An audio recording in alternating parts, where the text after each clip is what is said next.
রাধা রাধা সবাইকে। আজকে মানে 4 দিন পর হনুমানজি পুজো আর গোপাল পুজোটা শেষ হলো তো, এই শ্বশুর গাড়ি আসছে, তার জন্যে সবাই যারা যারা বেশি করে খেটেছে তো তারা তো একটু এনজয় করবে, সেই কারণে যেন আজকে আমাদের এখানে মাংস ভাত হচ্ছে। আর তোমরা সবাই জানো মাংস ভাত কেন, ওই যে ওখানে রান্না হচ্ছে দেখতে পাচ্ছ, ওই যে। আর আমরা এখানে, আমি কিছু মেকআপ করি না, ভালো লাগে না এত গরমের মধ্যে। তো বাস এখানে গান প্রচুর চলছে, সবাই এখানে এই যে টোটোর মধ্যে বসে আছে, রান্না হবে তারপরে খাবো। এখনও দেখো টাইম কটা হয়ে আছে, মনে হচ্ছে 10:30টার সময় খাবো।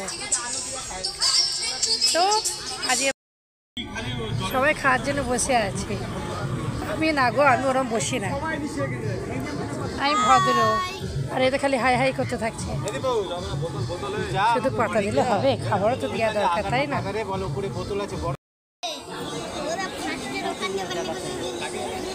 আমি আছি, সবাই খেতে খেতে বলছে ভালো আছে। এখন হচ্ছে, এখন দেবে পাতা দিয়ে হচ্ছে আলু।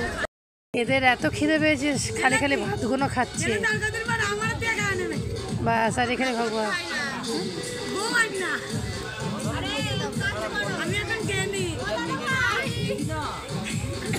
এদের প্রচুর খিদে পেয়েছে, ওই জন্য ভাত খাচ্ছে।